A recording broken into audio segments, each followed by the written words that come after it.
Hi, my name is Clare and I'm the mother of 3 teenagers with FASD.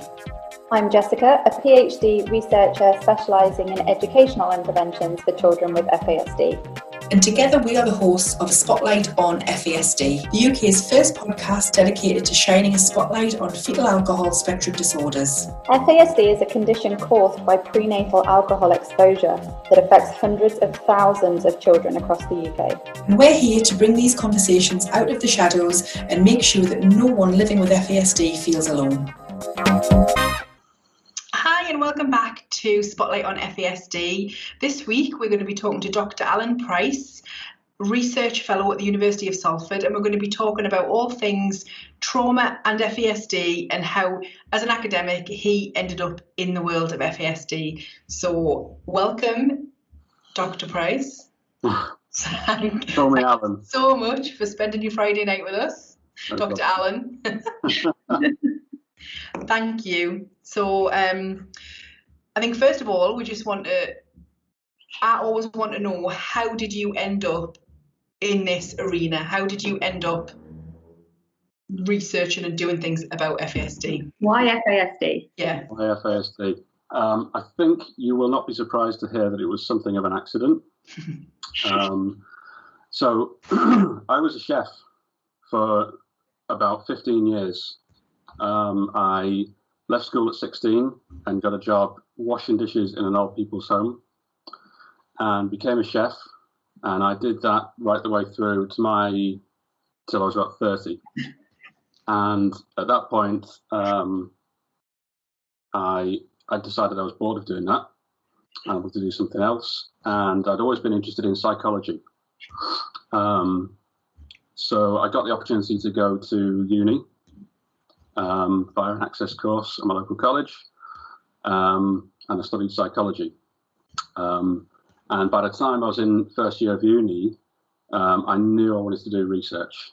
I really sort of loved the idea of, it could have been anything, but I loved the idea of doing research and finding things out that no one's ever found out before, being on that sort of frontier, if you like, of knowledge. So I definitely wanted to do that.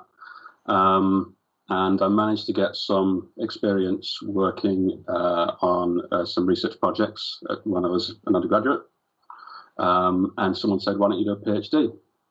So I said, all right, sounds good. And I didn't have any money, so I was looking for funded PhD studentships. And there was one at the University of Salford, and it said, investigating the impact of neglect on cognitive functioning in children with fetal alcohol spectrum disorders. And I'd never heard of this, fetal alcohol spectrum disorders. I think I'd vaguely heard of fetal alcohol syndrome, like most people. But it was one of them. Yeah, I know what some of those words mean. So I applied for that one, and luckily I managed to get the scholarship, and it was Penny and Raja. So I know you know Raja Mukherjee, who was on here recently. Yeah. Co-supervised my PhD with Professor Penny Cook, who's in public health at the University of Salford. And Penny and Raja have had a sort of research partnership for a number of years. And the project was kind of their idea. And Raja obviously is a clinician, and a lot of his patients that he was seeing, they all have FASD. Obviously, it's an FASD clinic, but a lot of them also had a history of some kind of trauma, like neglect or abuse during early childhood, during their early years. And so we know, we have a pretty good idea of how prenatal alcohol exposure causes long-term difficulties, problems in the brain, cognitive difficulties, and behavioural and social and emotional. And we also know that early sort of childhood trauma, like neglect or abuse, can cause long-term difficulties, especially with sort of behavioural, emotional side of things, mental health. But what was missing was what happens when you get both of those things together. When those worlds collide. Sorry? When those worlds collide. Those worlds collide, yeah, absolutely. And there just didn't seem to be much out there in terms of research on the that intersection between those two exposures. So they thought it might make a good PhD project, and I was lucky enough to get the scholarship, and that was back in 2015 that I started. So I'm new. I still feel really new to all this. That was 5 years ago, and so I do still feel quite new to FASD. I completed my PhD last year in 2019, and I've carried on with FASD, and I'm now working as a research fellow still at the University of Salford, still with Penny and Raja. And having gone to conferences and met families affected by FASD and spoken to them at great length, I now feel like this is my thing that I do. I sort of feel kind of emotionally involved in it. I want to see if I can make a difference if I can. So I think this is it. And also I'm too lazy to start something else now. I'm already on my second career, so I think this is it for me. I think I'll stay in FASD. I feel invested in it now. Because that's what I was going to ask. Has it interested you? Like, has it really got you hooked? Because I know you find it fascinating, don't you, Jessica? That's where you've kind of stayed, because it fascinates you and frustrates you that there's so little research out there. Because I know that was one of the first things that the article that I read, that you were saying that you started to look, and there's just nothing. There's barely anything compared to everything else. And briefly before we started recording, we were having a little chat, and that was, you were saying that you're not really. You don't feel like an expert, and you're just new to the field. But I was saying how reassuring it is for parents and caregivers like me to have the academics like both of you. It kind of makes it feel like you've got our backs, because we're living it, we're on the front line. But to know that you are constantly researching and digging and uncovering stuff, it's definitely a source of comfort to me. That you are dedicated to doing that when you don't need to be doing it. And I think it's lovely, because it's such a complex world to be in, that you're only in it if you're really passionate about it, because it's too difficult, even from a research point of view, because there are just so little out there for you to start working from. There are so many easier roads for you to travel down, but people generally get sucked in, and then you're stuck. Can't really get out, because you don't really want to get out, I suppose. Yeah, it's a sort of chicken and egg problem with the lack of infrastructure and the lack of research on FASD, not just in this country, but across the world. It's difficult you have to start small, because there's fewer opportunities, because there's less going on. There's sort of less you can do at first. Yeah. And so you have to do a little bit over here and a little bit over there. We need to, one of the things, sorry for jumping ahead, but one of the things we're working on at the moment is a prevalence study to estimate how common FASD is in the UK. And that hopefully will then open doors to more research, because we can say, we can describe the scale of the problem. And then based on that, we can go forward and do other things. And it's a bit like that at the moment with research, I think. You have to do something before you can do something else, and there are certain obstacles which maybe you wouldn't get in an area that has a bit more infrastructure and a bit more going on. But yeah, it's so interesting, and about us having your backs. I think it's really a team. It's definitely a team effort. We always try to involve families and people with lived experience in every step of the way in everything we do, and I've seen. I wouldn't have guessed that. I guess my idea of research was sort of a bit more top down and a bit more just people in offices doing things. But it's definitely a collaboration. It's always a collaboration with people in all different areas, definitely. And have you found that it was through meeting the families and really speaking with them that you got more sucked in, rather than the literature? Was it the connections that you made with the families that you were working with that really was like, right, these are the people that I'm helping with what I'm doing here? I think that helped to cement it. I mean, the sort of research side and the academic side, if you like, is interesting anyway for me. But I think with it's a different thing to put that into a real life context. And we were saying before, weren't we, about it's one thing to read the books and read the journal articles, but it's a whole nother thing to you were saying, Jessica, about going to your doing that summer camp thing that you do, in order to try and get a feel for what it's actually like to sort of be around people and look after people with FASD. I've not had that side of things. Maybe I will at some point. So for me, maybe I'm a bit more on the sort of. You should offer to babysit for an hour. Yeah, or a few hours. Bit of a trek up north, though, but yeah, definitely babysitting opportunities available. Well, teenage sitting opportunities. But I think I've noticed that in our conversations, Jessica, over like our private conversations, where quite often we'll start with, how's everything been? Like just waiting to hear what's gone on the last few days. And you, even though I'm the one living with it and dealing with it, the reassurance I get from you that you probably don't even know you're doing this, but I'll say, oh, this happened because of this and this. And then you will go, oh, because that's just the way your brain processes constantly. You'll go, oh, yeah, well, that's that and that. And you will give the kind of the medical definition of what that is. And I always need to be reminded of that. And so that gives me a massive amount of comfort, because because no matter how well versed you are as a parent or a caregiver at not taking it personally, knowing that it's a brain injury, it's so difficult not to a lot of the time, or to think, oh God, like that was my fault, that I let that trigger and get worse.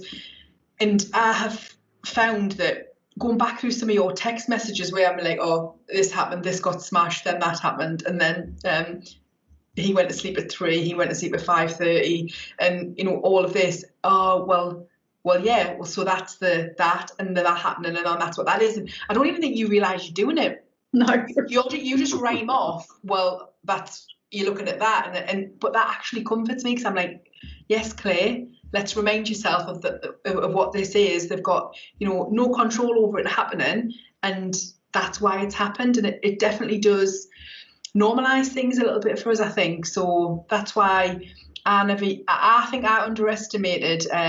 Obviously, knew there's always a need for academics to be able to learn about anything, but I think in the FASD world, the academics and lived experience, because you cannot successfully do one without the other at all. And I think I have found in the community that people work really, really closely together all of the time. And I think it's just, not only is it's necessary in every area of life, really, when it comes to research, but not everyone does it. Not everyone realises the importance of it. I don't think it's lip service in a lot of things, like, well, we'll do a bit of co-production and it's just to tick a box. But as academics in the FASD world, I think you both realise you can't do your work without working with families. You can't do it. Yeah. Alan, you started your PhD in 2015, which is when I started mine, actually. And how have you noticed how everything has changed since you started in 2015? Like, have you all, back me up here? There's been a really, really big shift in what is known since 2015. I think I've rewritten my literature review about 4 times now because I can't quite keep up. Just need to finish the thing. Because when I started, I was like, there is nothing here. And we were going all the way back to the 80s, and everything was so scientific that nothing was done considering education or anything else. But now all of a sudden there seems to be loads appearing. I mean, it's still very small, but loads. Yeah, I think there's more and more as we've moved on from, as I say, the first descriptions of fetal alcohol syndrome were very physical and very medical, and everything was FAS and medical up until late 90s, turn of the century kind of time, when people started talking about FASD. that seems to be around the time where people realise there's a wider spectrum, and it's not just birth defects; it's a lot of brain stuff as well, and subtle brain differences that produce the behavioural kinds of problems, the long-term kinds of problems that we see in FASD. I think what I've noticed, and maybe, I mean, as I say, I'm new to this. I've only found out what FASD was in 2015, but I do feel like there is a lot more going on now. I feel like there's been an increase, especially in the UK. Maybe the States and Canada were a little further ahead than us already. They certainly have a lot more sort of FASD clinics and a more established research network, which is something we're trying to start doing here. But more recently, we've had the all-party parliamentary group headed by Bill Esterson, MP, who is also, I think, an adoptive dad of children with FASD. And out of that has come the new NICE guidelines, which I guess you've probably talked about on a previous episode. I don't think we have actually, but Clare sits on the panel. Yeah, so I think there's, as I say, there's more and more research happening, and I think on the sort of public health side of things as well, there seems to be a lot of movement at the moment. So I also think that when we get our results from the prevalence study, which is going on at the moment, you'll probably find that makes the news. And if, like I said, if you can describe the scale of the problem, then you can start. The thing you can do after that is you can calculate what the financial cost, which perhaps shouldn't be the most important factor, but it is the kind of thing that makes people sit up and listen.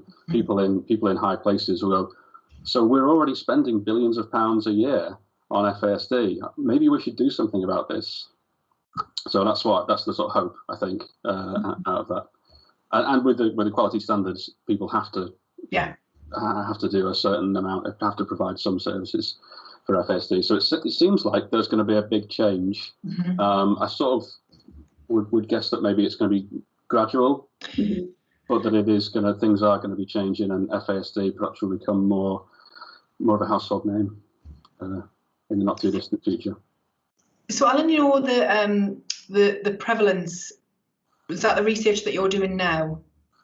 My team is doing it. I'm not involved in the day-to-day sort of working of that study, but I go to meetings about it, but it's being done by other people within the FASD team at Salford. And what's the general feedback from that? Are people shocked or surprised at the kind of figures that they're looking at, or is it what was expected?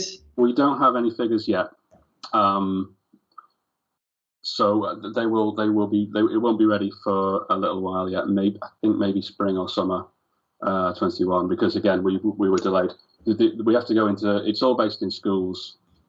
You have to go. So if you don't mind me starting to describe this a little bit. No, I was about to ask you anyway, so go for it. Okay.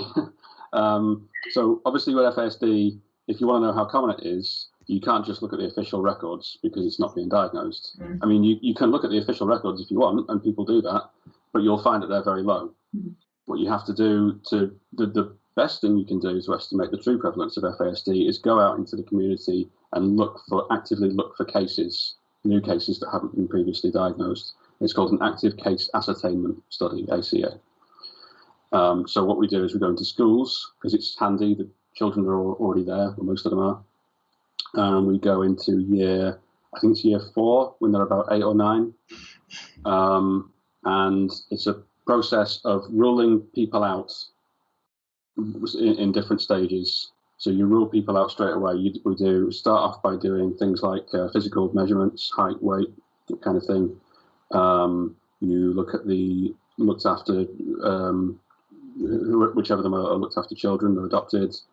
Those who are on the special educational needs list, those who've been highlighted by staff as having academic or behavioural problems.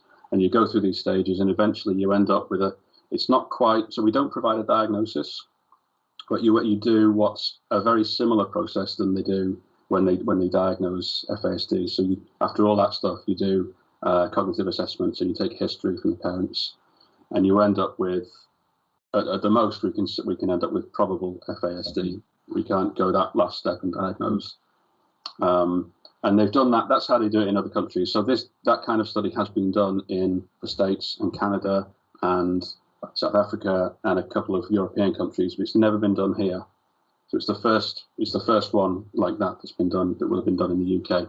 We don't have any results yet, but when they've been done in America and Canada and elsewhere in Europe, you tend to find a range of somewhere between about 1% and 5% prevalence of FASD. So if we come out somewhere around there, I wouldn't be surprised. But we don't have results yet from that, so I can't say. Yeah. But that makes it. It makes it, I think, the most common.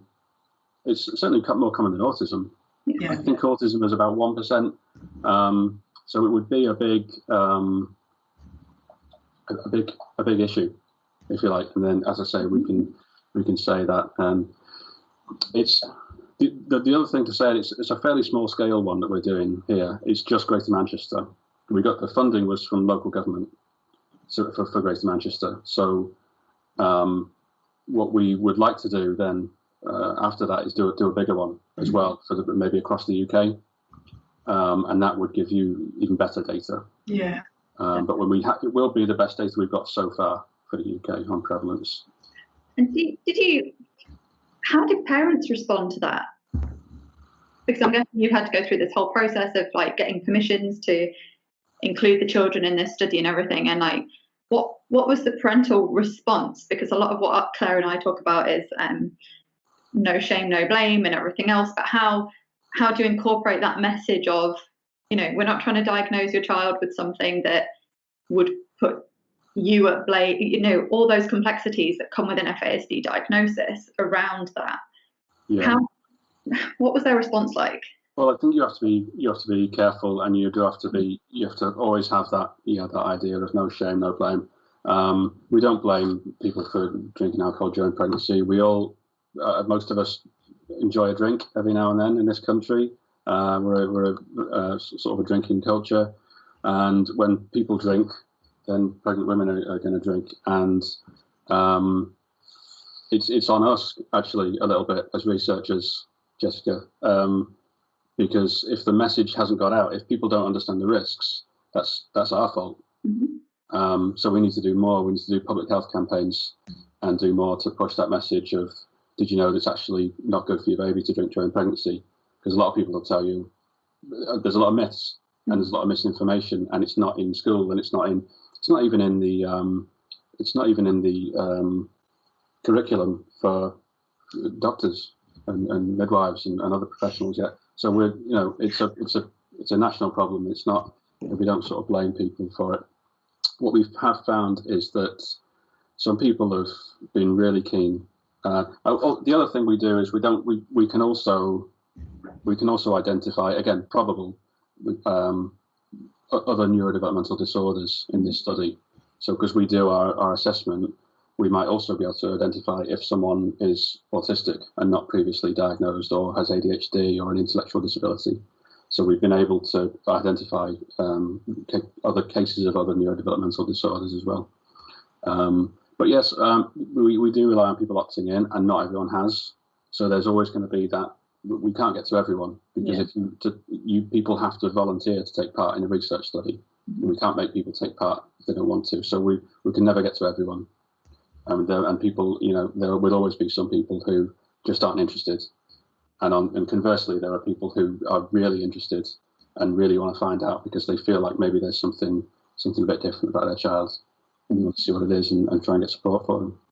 I was thinking that a little bit. I was wondering if, because this is a much less formal, it's to help with research, it's not a concrete diagnosis, it's not kind of going through medical channels and specialists and consultants.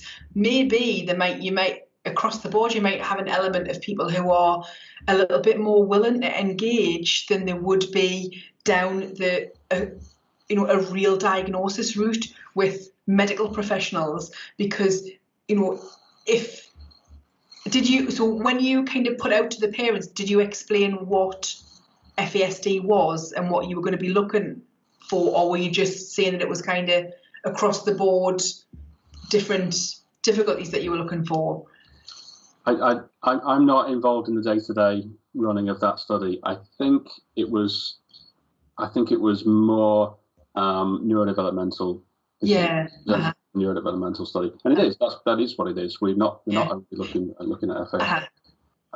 So I think that's how it was discussed. But I think, as a parent, I think that it's a brilliant opportunity, actually, especially for parents and carers who really might be struggling with their child having difficulties in school or at home and them not knowing what's going on. I actually think it's a real gift to be able to access that whole process, especially a cognitive assessment, because, like, you know, you can wait 2 years for one of those if you really need one. You know, so I just think that and to me, we are all about ridding the stigma, because the stigma around it is why it is still so in the shadows. And I think something like this, where, right, we're looking for neurodevelopmental issues across the board, the same questions will be asked of everybody, no matter if you are a stay-at-home mum, if you're a single parent, if you're an architect. The same questions will be asked of everybody, no judgment. I think a piece of research like this goes a long, long way to diluting the stigma and ridding the stigma. And I would love to think that we could get a national study done, because it needs to be done, because I think you're looking at higher than 5% for figures. If you come up here, definitely.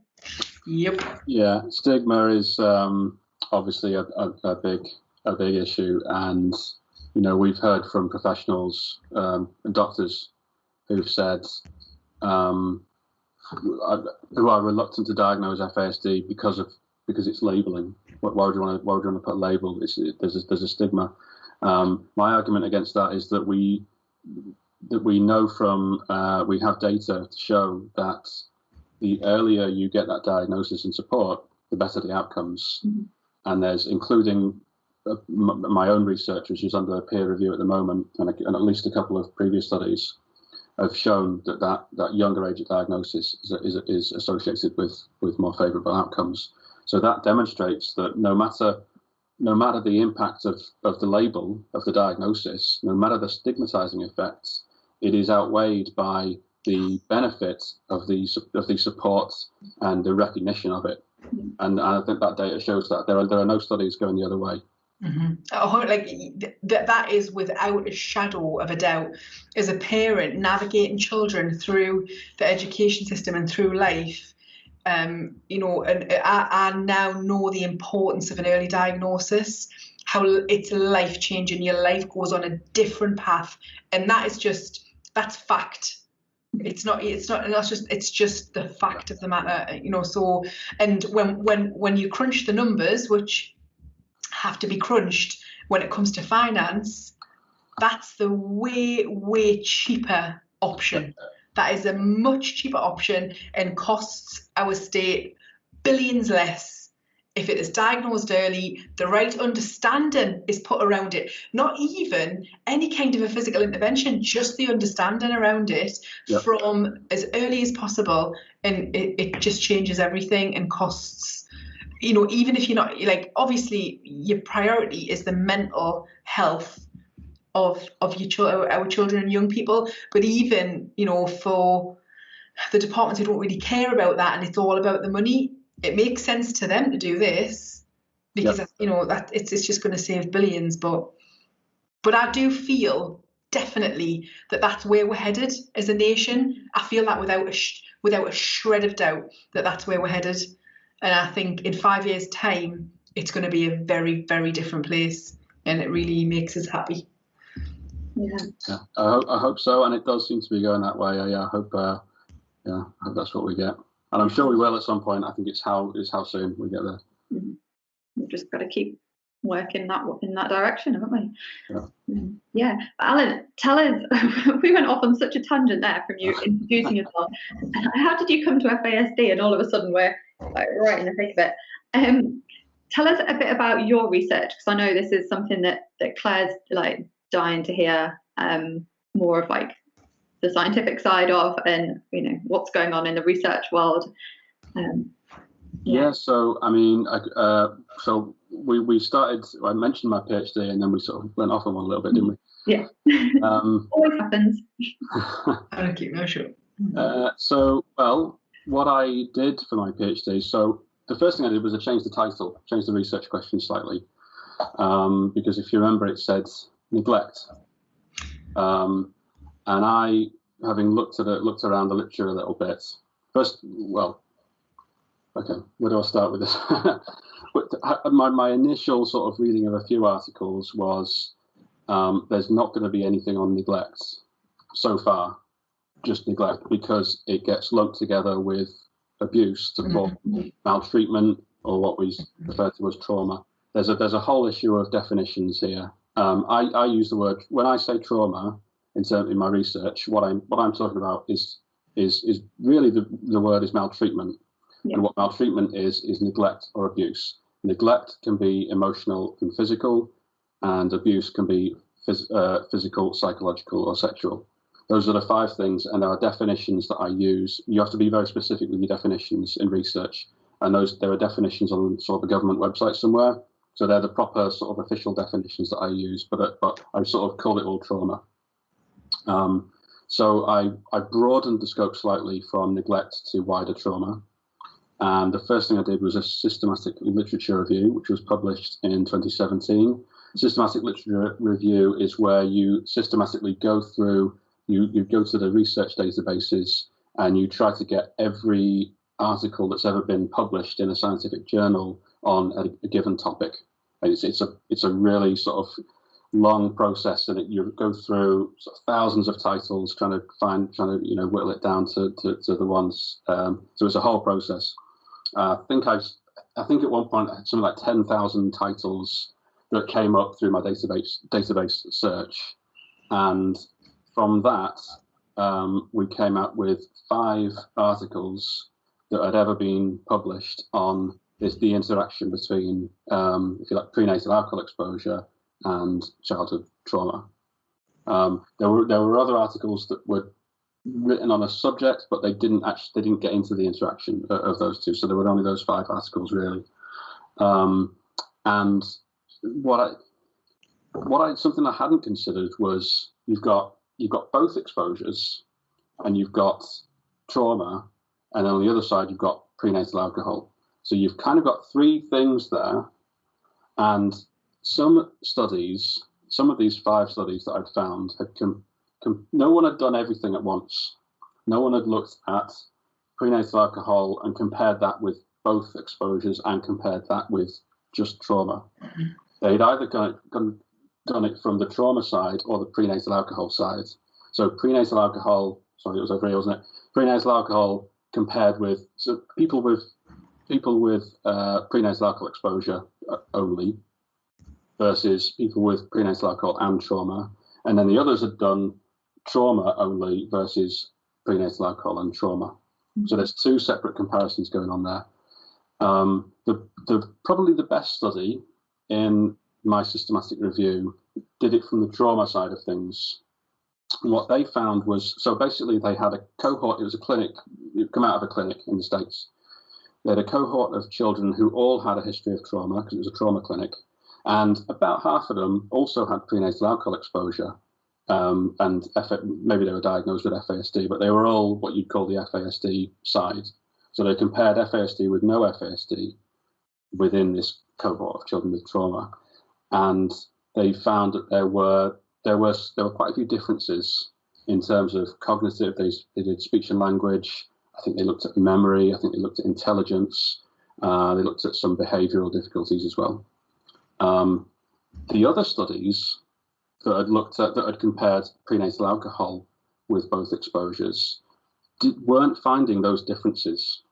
And my studies that I went on and did during my PhD, after I'd done my systematic review, I conducted my own studies. I did it from that side of things as well. So I came at it from the FASD side. So it's early days. And we haven't looked everywhere yet. It's really early days. There's 5 studies published, a couple of mine are being published at the moment. But the pattern that seems to be emerging is there are bigger differences where you compare both with trauma compared to when you compare both with FASD. So what we take from that is, again, what it looks like, and this is emerging evidence, it looks like when you have a child with both FASD and trauma, it's the prenatal alcohol that is making a bigger difference. Okay, and I sort of went around a little bit on that explanation, and I'm not sure if everyone you're able to follow that. But that's sort of the takeaway message, if you like, from my PhD, based on the previous research that had been done, and based on my studies that have been done. And I'll talk about my own studies in a bit more depth if you want. But if you like, that's the kind of takeaway. Well, that's takeaway message 1. Children with both exposures, it looks like prenatal alcohol is doing more of that damage. Mm-hmm.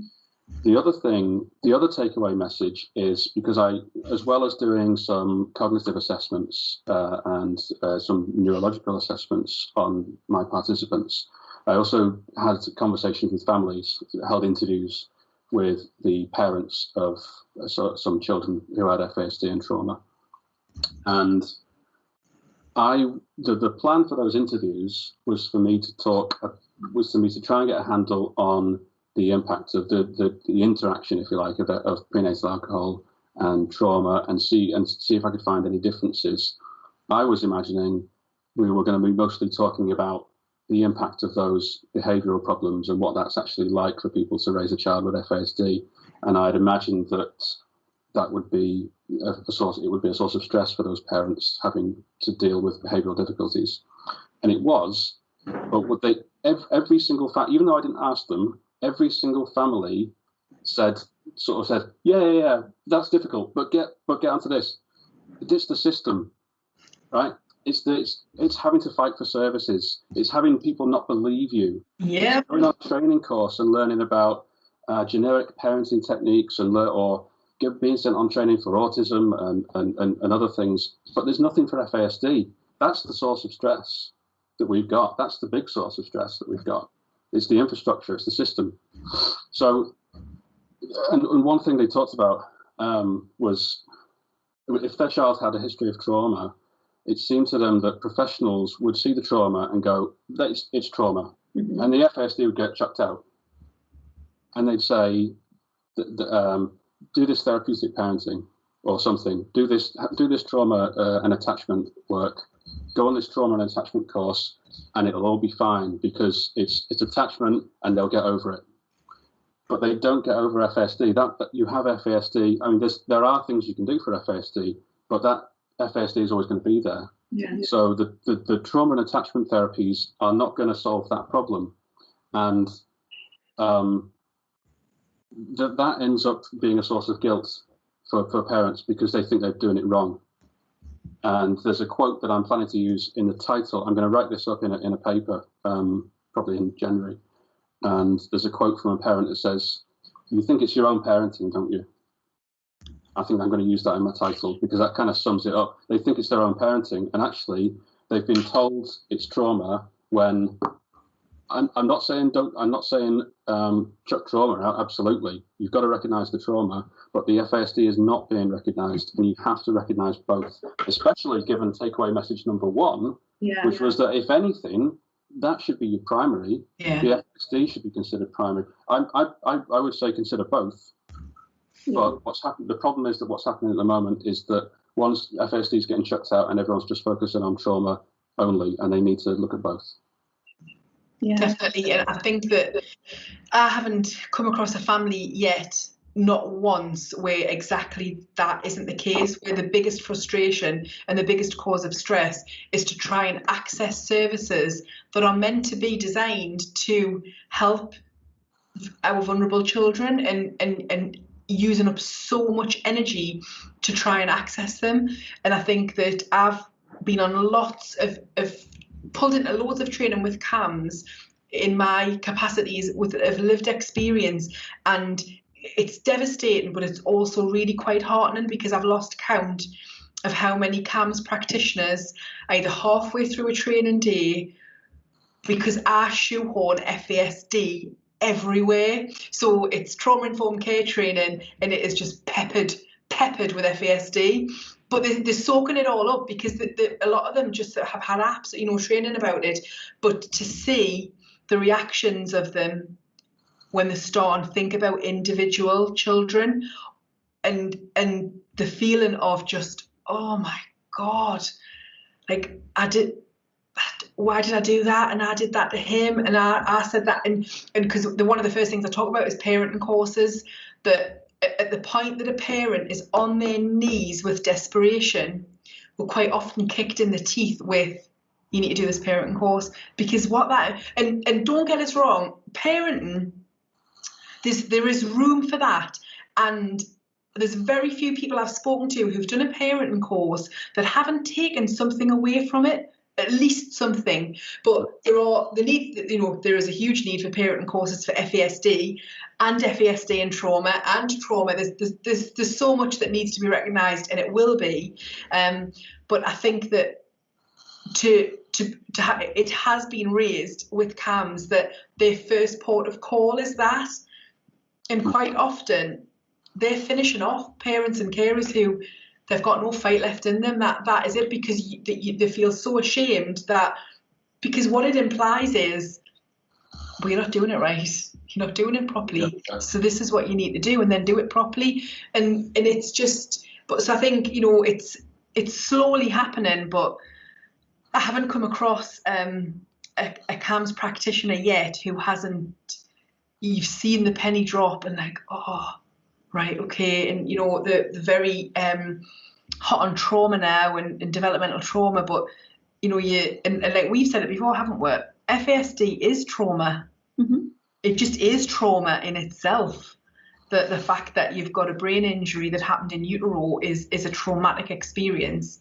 But, I wasn't one little bit surprised when you started to say that about what had come out on that, speaking to those families, that just comes out naturally. Right. I've just been involved. I do quite a bit of work with Teesside Uni and their clinical psychology doctorate course, and one of the students last year, she did her thesis around, she set out to do it around parent and carers journeys, like the journey accessing CAMHS and the experience that you have.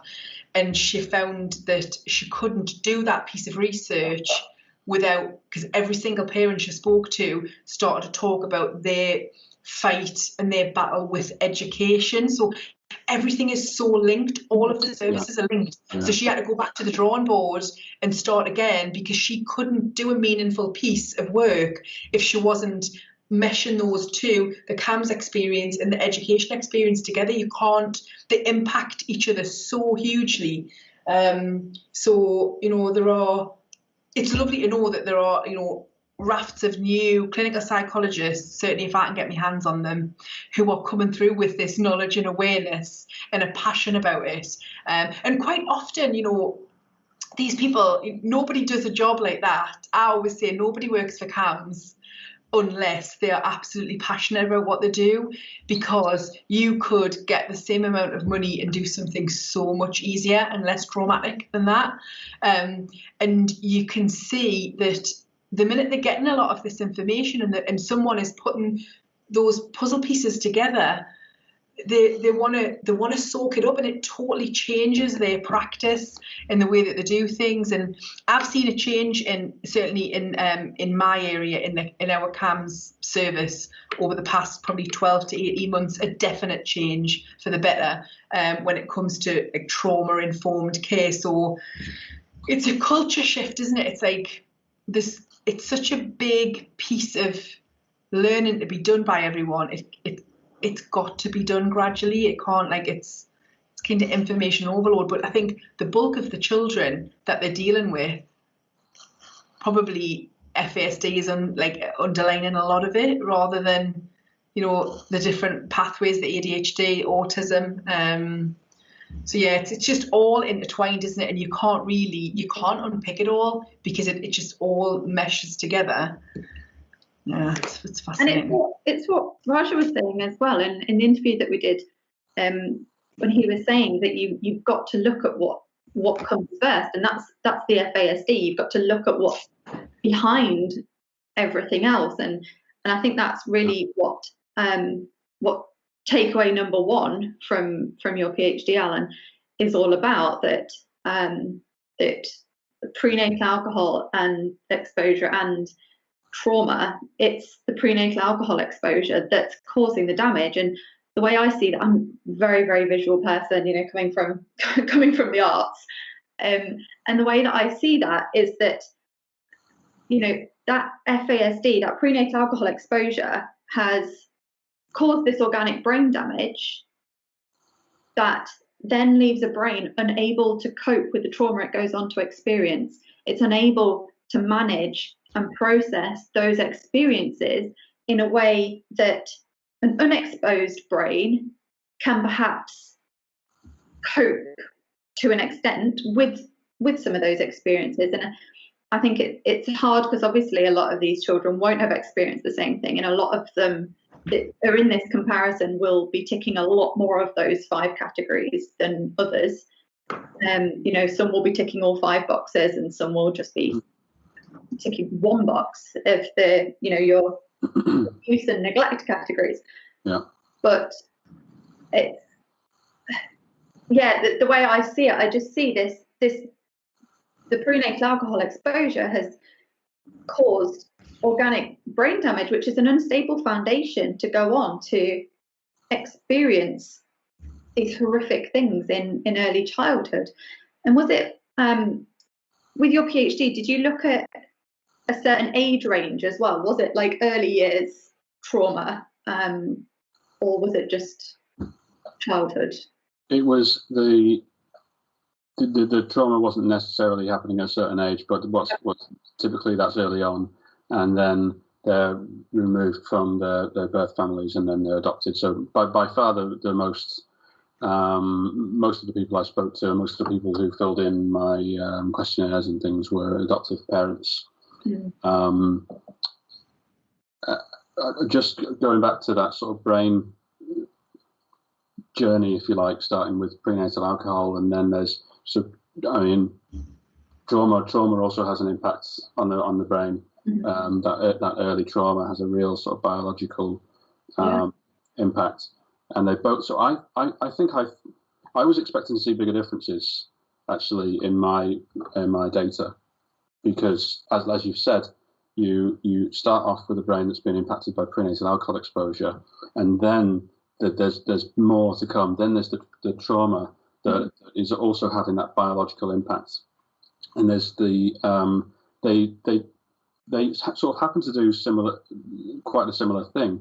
They both prenatal alcohol and early childhood trauma seem to have an impact on what's called the HPA axis, which is the hypothalamus pituitary adrenal axis. Hypothalamus and pituitary gland in your brain, and your adrenal glands, which are by your kidneys, and they're part of your stress response. They release stress hormones. A stressful stimulus activates the hypothalamus, and then the other bits produce stress hormones, and that's what does the stress response, the fight and flight response. And it's not just trauma that does that. Prenatal alcohol has a separate effect on that as well. So I think I would have expected to see bigger differences there, because in a body that's already affected, that already has an HPA axis that's been affected by prenatal alcohol, I think I would have expected to see bigger differences in that reaction to trauma, but I didn't. Now, we've not looked everywhere yet, and one thing I'm hoping to do is carry on with that, because we've really just scratched the surface on the interaction between FASD and trauma. If you think back to my sort of, you've got both, and you've got one over here and you've got one over there, but still no study has actually looked at all of them together, done both of those things.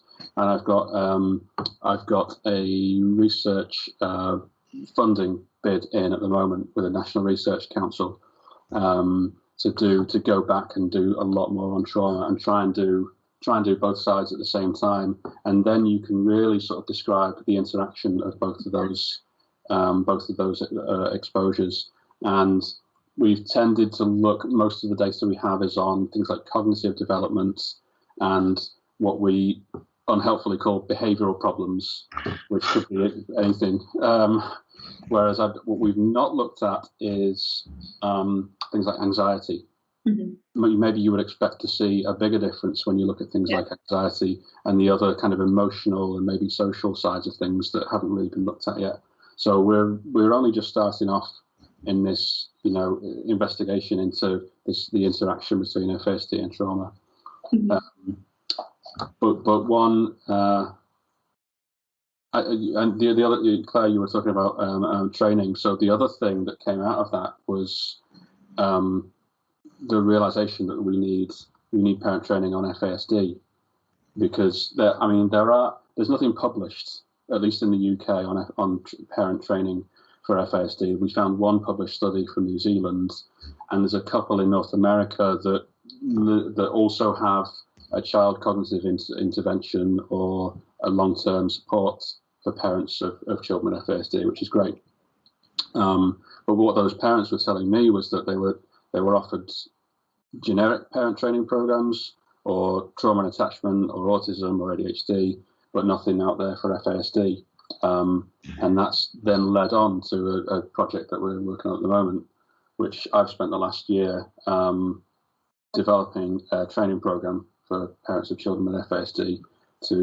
It's a psychoeducation, so it's to teach about the condition, and we've just finished delivering to a small number of volunteers in a feasibility study. And I'm sorry, I just realised I've hijacked your show a little bit, and I've done the segue. Sorry, I don't know if you wanted to talk about something else. No, this is exactly what we're here for. I want to hear all about this, because it really interests me about the training and the parenting side of things, because what we know, certainly when it comes to trauma and FASD, what we know is if you are offered the standard parenting courses or parenting training, it's actually harmful. It is going to cause damage. It's going to make everybody's lives more difficult. That is a definite. And I think it's such a, when I was thinking about when you were speaking, the fact that you're saying that you thought there would have been a bigger difference when you're talking about the trauma and the FASD and then both together. And I think, do you feel that just maybe gives extra weight to the damage that trauma does to the brain and how it biologically impacts the brain? Because FASD is a brain injury, but trauma causes such differences to the brain, and it changes everything. And I think that does that mean that does that add a little bit of weight? Because I know a lot of people are totally behind trauma now, but some people, especially when it comes to therapy, you touched on therapeutic parenting, and I do therapeutic parenting, but it's with a little bit of spice. Like you can't just do standard therapeutic parenting with FASD. It won't work, but it does help to nurture, and it I would say 90% of the time it does work in a lot of the situations, but we need something totally specific to that mixture. Are you going to create this? Say yes. Well, you should say the word specific. That's what we're calling it. Really? So what we're doing has nothing to do with therapeutic parenting, and mostly it's education about FASD. I suspect you deliver therapeutic parenting sort of training, right? No, I help deliver trauma-informed care training. I just have taught myself it, read all about it, and I naturally therapeutically parent a lot of the time, and it works for me. But you also know a lot about FASD, and that comes into that becomes part of it for you when you deliver your. That's exactly what we need, and it's another thing that I've got a vague idea of doing a research a funding bid at the moment, because we need. I mean, there's no interventions published for FASD and trauma. We're just not there yet with it. But one idea that we had was people are already doing trauma therapy. Let's train them up on FASD, and they can just tweak what they do. Because there's nothing wrong with therapeutic parenting is great for attachment and trauma side of things, and it might even work for a lot of children with FASD, especially if they've got those postnatal exposures. The problem with it is that when it doesn't work it might not work as well as it could do, because the brain injury associated with FASD is being overlooked. But that's only one small change. You just add FASD to what was already a good trauma for people who've been through, already a good therapy for people who've been through trauma, and now you've got an intervention that works well for people with both of those exposures. You're just adding something. So that's why I would imagine that your FASD informed trauma therapy would be. Yeah, I think one of the main tweaks that I do, what does not work in my family, are natural consequences. So when when one of my children are muddled and things are getting smashed, and there might be a laptop and a phone smashed, or an Xbox or a television, this is the way I do it. I will always liken that situation to they've had an epileptic seizure. So if I had a child with epilepsy who had a seizure, who fell against their television and smashed it, I then wouldn't say, well, that's a natural consequence of your condition, so you haven't got a television now and you can't play on your Xbox and you can't do those things. So the natural consequence side of things is something that I know doesn't work for me, but on the whole, therapeutic parenting has helped me probably be a little bit kinder to myself, actually. And the whole, I don't act when I'm with my children. I don't act at all, but sometimes I will make my voice change. I will bring it down and make it softer, and I'll be very measured about the kind of words that I use, because I know that can have the potential to turn a situation around and to pull them just from the brink of tipping into fight or flight. And I think that's typically therapeutic parenting. But I have got the knowledge of the FASD behind me, so I'm probably doing a unique kind of parenting that I don't even really know I'm doing it. It's just evolved that I'm pulling out the bits of therapeutic parenting that work, but I'm adding in the FASD parenting as well, because that's pretty unique. Rewards and consequences and things the kind of things that they would teach on a generic parent training course. Again, which might be great for most people, but in a child who has a difficulty with linking cause and effect and actions and consequences, it's not going to be much use. So it's more about changing the structure providing structure and changing the environment around the child. And because we needed something that was specific rather than generic, we came up with what we're calling the specific, which is an acronym for the Salford Parents and Carers Education Course for FASD, improvements in FASD outcomes in children. Love it. I love it, because it's specific. That's what you need. So that's what I've been working on for the last year or so. We put it in a manual so that we can then give it to people to use to deliver that training. We've written the manual. I was working with Anna Webster, who is a parent of a child with FASD and also has some experience of delivering and designing training. And as of today, Dr. David Tate just passed his Viva today. Well done, David, from Salford, who has developed a similar manualized intervention, but his was on autism. And so we've been working on developing that manual for the best part of a year, delayed by COVID, as everything else was. And we've just finished, over the last few weeks, we've just delivered to a small number of volunteers. It was going to be face-to-face, but again, COVID, so it's all on Teams now. And we've had, very glad to say, we've had some very good feedback. Yeah. My fear was people are going to say, no, it's awful, rubbish, what are you telling us this for? But luckily, we had some really great feedback, and people thought it was very useful, and it was, people were saying how the things we were talking about, the advice that we were giving about strategies, was sort of immediately helpful, and they were able to then go home and make changes in the way that they provide support for their child with FASD, which is great.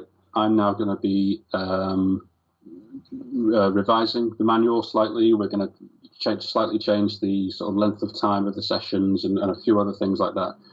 Relatively minor changes.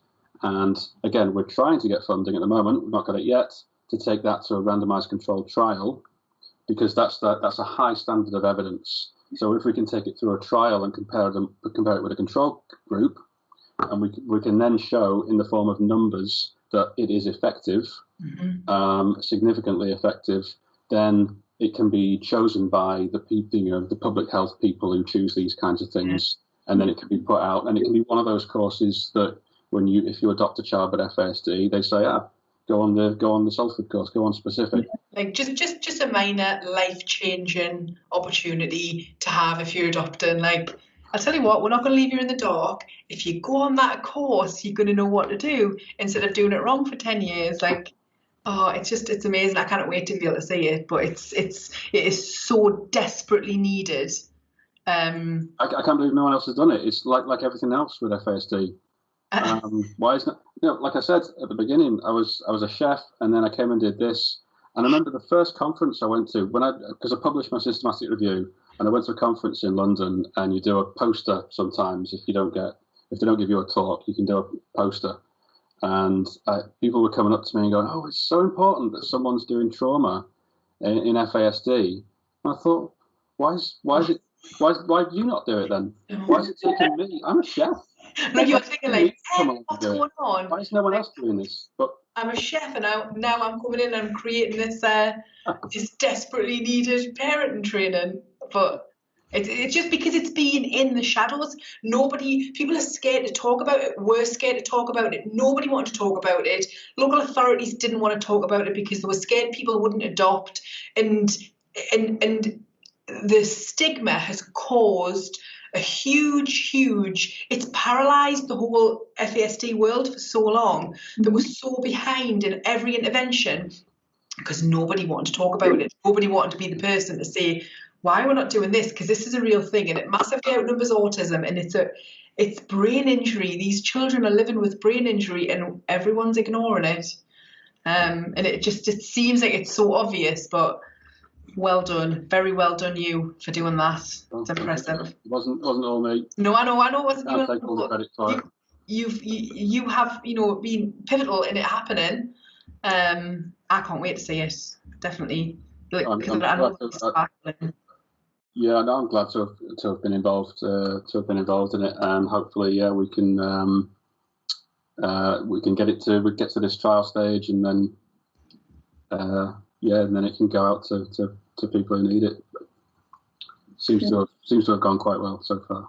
There's a lot of people out there. There's a lot of people out there who need it. A lot of people. Yeah. A lot of people.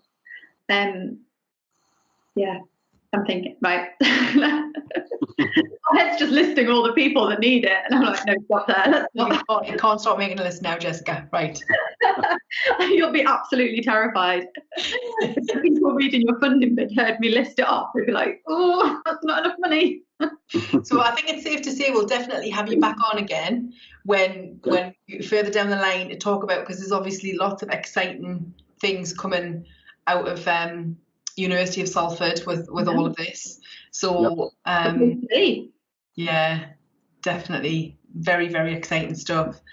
And it's been lovely. It's been really, really, really interesting talking to you, and really heartening and really positive. And I think that's what a lot of people will take away from this. It's all really positive stuff.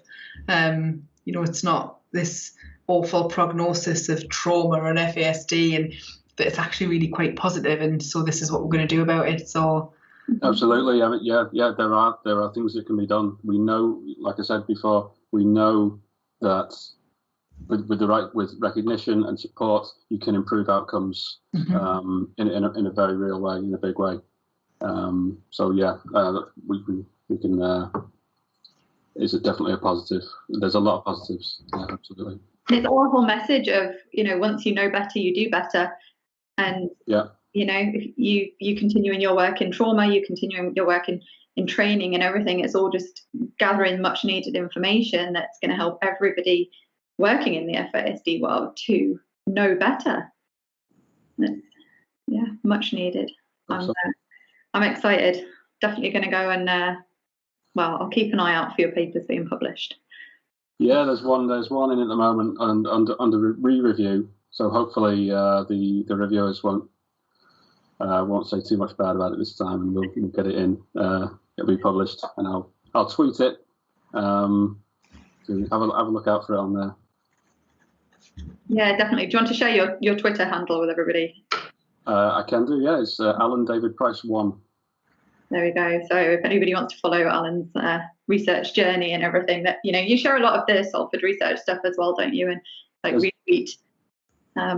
Yeah, there is also a Salford FASD Twitter account. I think it's just Salford FASD or FASD Salford.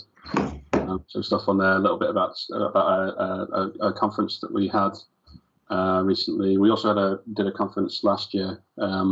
A physical conference back when people used to be able to meet up. I know. I had a ticket for that conference, and then I wasn't able to go. Oh dear.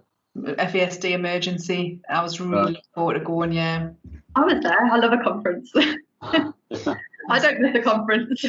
I had a hotel room and I had a full night's sleep ahead of us, and I didn't get any of it. I slept on an airbed on my brother's bedroom floor. It was awful. That's the kind of thing I do to go to a conference. That's how much I love them.